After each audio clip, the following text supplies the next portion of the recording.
And we're moving next to our new subsection, and that is speculation. So, okay, nerds, it is a very, very quick episode. We actually have a fair amount to go over, so I'm not going to, waste your time too much. We're going to be jumping right in because I don't have a whole lot of time. If I want to get this up before 3 a.m., I am a one-man show, and I have to edit and everything all by myself, so it takes me a long time. Last time I was up until about 4 a.m. doing it, so I want to cut that time down. So we're going to go fast, and we're going to do this great. All of that being said, thank you for joining me. Here's an intro.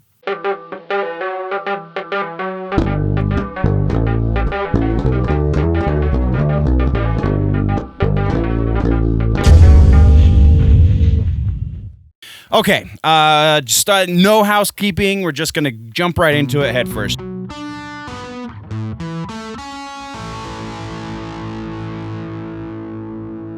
So, music. We have a couple of follow-ups. So we've been keeping tabs on the New Times of Grace record, which is Adam D. and Jesse Leach from Killswitch Engage. It's their side project that they started when Jesse was not in the band. It was between his outings as band frontman. So that new record kind of sort of has a release date. It's actually a time frame-ish, and that is the spring of this year. They have not put an exact date on it just yet, but as they do, we will keep you posted.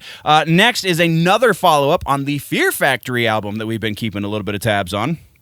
This one is also sometime this spring, but these guys have gone so far as to say that they will be releasing the first single and video sometime, quote-unquote, soon. So this will be the final record with Burton C. Bell on vocals. So it'll be really interesting to see what they do for videos for Fear Factory, because Burton no longer wants anything to do with Fear Factory. So there you go. That's all we have in follow-ups. We're going to start this episode with a very weird note in the actual news, not just follow-ups, but actual news. It's a very strange piece, and it is the death of Phil Spektor. Now, Phil Spektor was a despicable human being in many, many ways. Also, Phil Spektor is the producer that did a fair amount to change the music industry for the better. So it's like, it's kind of a loss, but at the same time, I'm not celebrating the death of anyone. I don't care how horrible a person you are. That's not exactly, especially the way he went out. It was complications due to COVID was the official announcement. So we're not going to take a moment of silence again, because Phil Spektor was a horrible person, but he was an amazing producer. So if you don't know who Phil Spektor is, Spektor, pretty sure is how you spell his last name. Go Google him. Look at all. He worked with the Beatles. He's done so much for the musical community. Like, you kind of have to acknowledge that he was also kind of brilliant, even though he was a terrible, terrible human being. So that being said, we're moving right along. Next, we're talking about Aaliyah, which is a very strange transition. So the proprietors, I'm pretty sure that's the word I'm supposed to be using, the proprietors of Aaliyah's estate, the people who are in charge of her intellectual properties, because unfortunately the singer-artist has been dead for some time, but her music still influential and is still trying to go everywhere. People are still trying to get it up on streaming services, and she did put out three total records, maybe some guest spots here and there, but by and large, she herself put out 3 records, and those 3 records are not available on streaming services, at least not legally. Well, one of those records is, and that's because all 3 of those records are technically the property of 3 different publishing companies.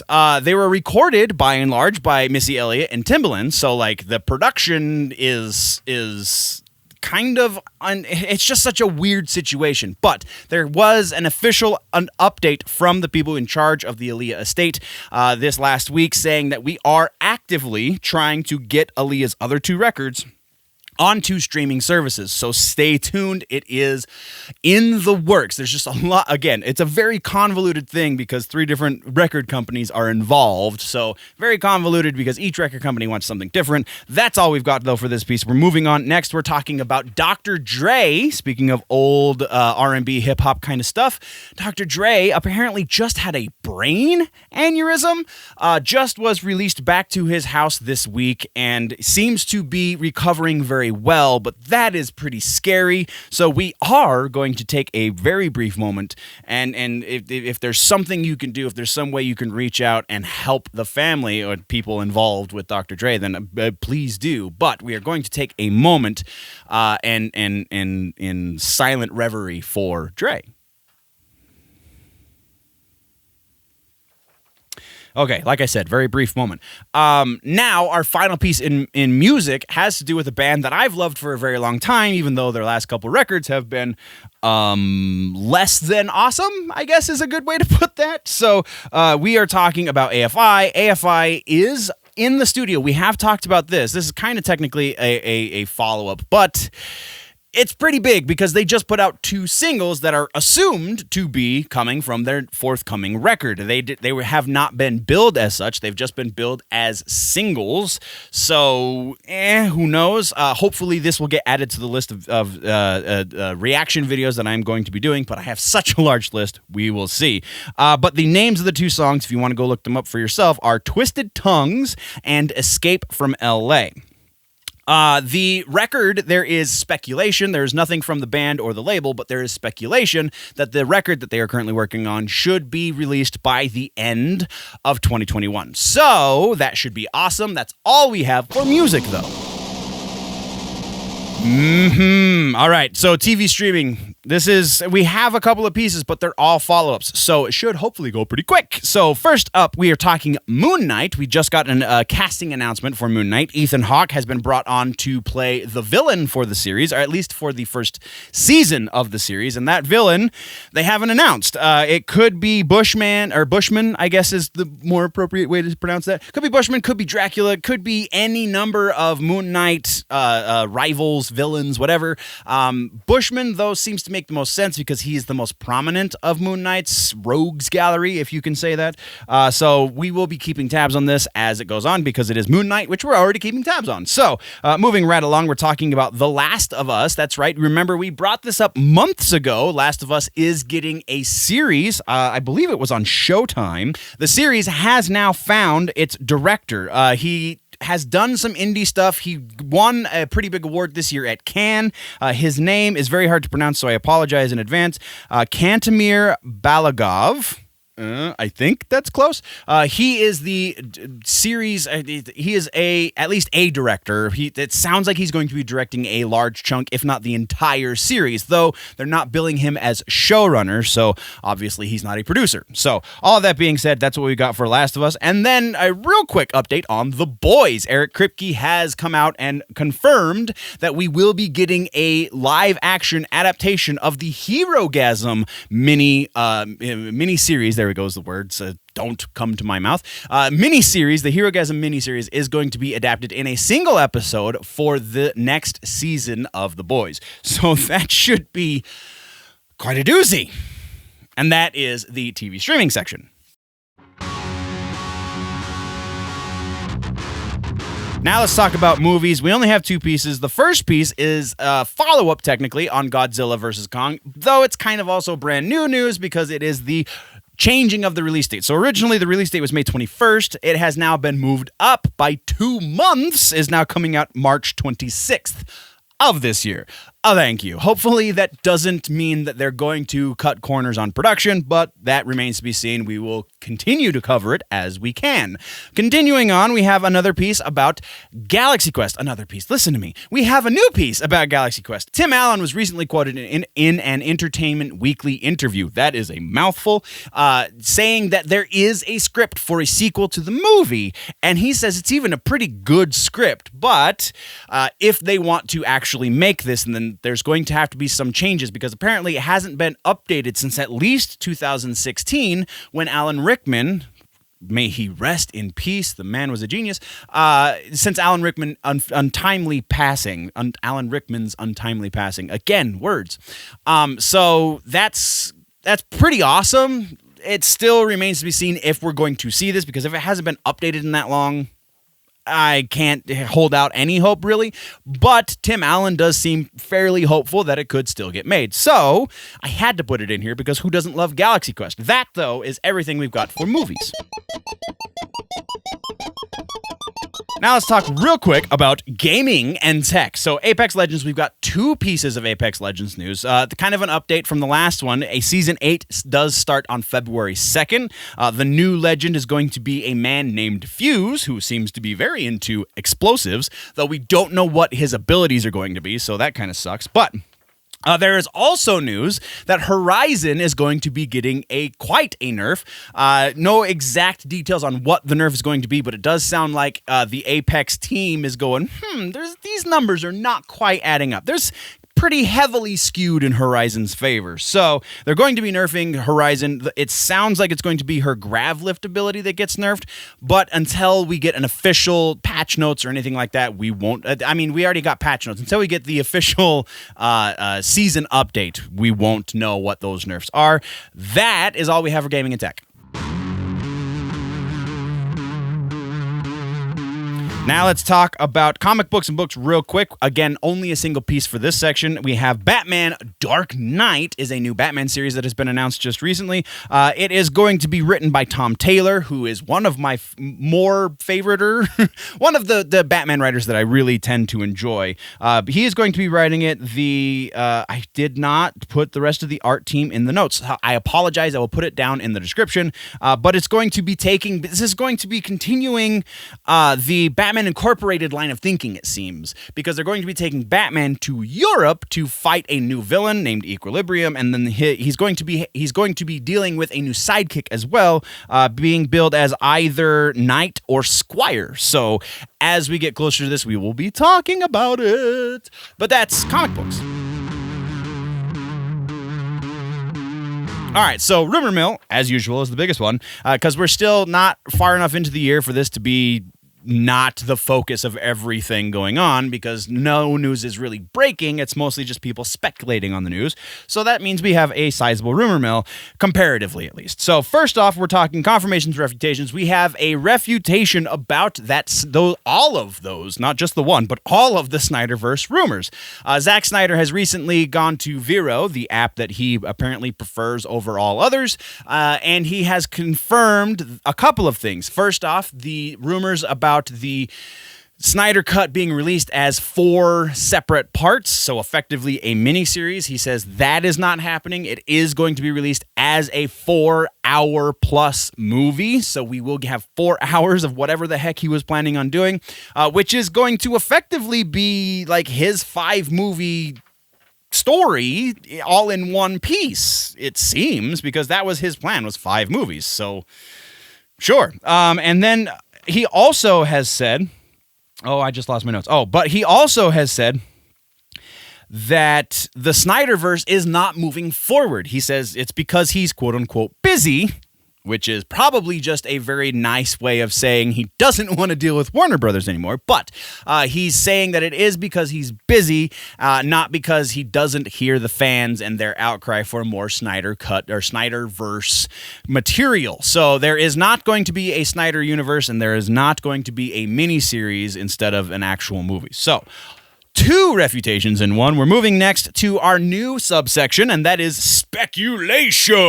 So if you have not watched WandaVision, if you are not looking for spoilers, this is going to be kind of spoilery, so you might want to skip forward about 10-15 seconds. So I just have a real quick speculation about WandaVision. After watching the first 2 episodes, I get the very distinct impression that this is not inside Wanda's head, at least not entirely. So Agnes, there's been a lot of speculations that she's going to be Agatha from the comic books. Google her, because that's pretty heavy right there. So if Agnes is Agatha, then that means it's going one direction. I don't know necessarily if Agnes is going to be Agatha, because we know that Maria Lambeau, the actress that's playing the adult version of Lambeau, is also in this series, and we've seen trailers, we've seen a lot of stuff that shows us that actress as Lambeau. So, being as her name is not even kind of close, the fact that Agnes's name is close to Agatha kind of is a red herring as well. I honestly think that this is very much a prison that Sword has put Wanda in because she's gone crazy. So this is real light speculation, but I think we're going to find at the end of at least this first season that this is a prison for Wanda, and she is kind of tormenting herself with the thoughts of Vision. And at the end, she's going to will her children into existence, much like she did in the comic books, because we get all of those the children. It's all about the children. So that could be. I think that is a subconscious thing for Wanda because there is no children in the first two episodes. So it's very interesting. That's my speculation. What do you think about it? Let's talk about it, and let's move on to the rest of the rumor mill. So rumors, starting off, we're talking about rumors for WandaVision. Now, this one comes from a pretty good source, assuming... We'll get into it. All right, so WandaVision, there is now been reports that Evan Peters' version of Quicksilver will, in fact, be in the series. And this comes from the Spanish-speaking, not translator, he's the Spanish voice actor who is going to be dubbing the voice of Quicksilver, has confirmed that it is Evan Peters that he's doing the voice for. But there could be a lot lost in translation. There is still a little bit of wiggle room for this to not be a thing. So until we hear directly from the source, this can only go down as rumor. But it does seem to be a very likely rumor. So likelihood, 85%. I'm not going all the way up to 90, but we're saying 85% likelihood that Evan Peters will be playing some version of Quicksilver, at least to some extent, in the series. I don't think he's going to be the MCU Quicksilver going forward. I think this is going to be like him getting his proper farewell to the series. We'll see when it happens. So moving right along, we have Spider-Man 3. We now have reports that Charlie Cox has been seen on set for Spider-Man 3, kind of reaffirming all of the other rumors saying that Charlie Cox is going to be in the series. So will Charlie Cox be in the series? This elevates that possibility and likelihood. I'm saying Spider-Man 3 is going to be a giant key to a lot of things going forward with MCU. I'm going to pump this up just a little bit more. We're going to say 80% likelihood that Charlie Cox is going to be in Spider-Man 3. Moving right along, we have Thor Love and Thunder. We also have a similar rumor about Thor Love and Thunder. Matt Damon is reportedly been cast to some mysterious role for Thor Love and Thunder. He was in Thor Ragnarok very, very, very briefly and very, very incognito. So maybe he's reprising that role, or maybe he's coming on something else. There's not enough here to say one way or the next. It does come from a pretty reliable source, but because it's only coming from one source, and because there's no official word, we're saying 50% likelihood Matt Damon will be in Thor Love and Thunder. Moving right along, we have an Apex Legends rumor, and that Legends rumor is that the Switch version of the game is coming with the next update. So again, February 2nd is the next Apex Legends update. There was a Japanese trailer for that update that at the end had a February 2nd date attached to the Switch release, which we know the Switch release is being worked on. And then in the comment or in the video description over on the Japanese YouTube video, it also said that the release for the Switch would be February 2nd. Now, that could have been somebody getting their lines crossed. That could have been a number of things, or it could have been a legitimate mistake and they accidentally leaked their own date. We are 2 weeks away from that. I feel like if that was the case, it would have been made known by them by now, so I can't buy this one, really. We're going to put this about 30% because there is some legitimacy there, but I just don't think there's enough. I think this was just somebody getting their lines crossed. And then our final piece of rumor is actually pretty awesome if you are into the video games, specifically, again, Nintendo video games, and then even more specifically, Mario Kart. We're talking Mario Kart 9. Mario Kart 9 is reportedly going to borrow something from the playbook of Smash Brothers, and that we are going to get characters from other Nintendo-owned franchises driving those go-karts. Yeah, I want this so bad. This could kind of explain the long delay between 8 and 9. Also, they ported 8, so they had a lot of the resources going into 8, and now they have time to go into 9. So maybe because of where this is coming from, this comes from a pretty reliable source, someone who actually doesn't usually peddle in rumors. I'm going to put this up to 50%. I really want this to happen. I want it to be higher. And because I want it to be higher and I think it's actually lower, we're going right in the middle and we're saying 50%. So that is the rumor section, guys. That is also the episode. What did I miss? What should we talk about in the next one? Let me know in the comments down low. If you want to go deeper in the conversation, website is generallynerdy.net, patreon.com/generallynerdy to support all of the usual things. Thank you very much. Don't forget to like, subscribe. You do all of that awesome stuff because you love me, and we will see you in the next one. Now, don't forget, always remember that if it's generally nerdy, it's probably here.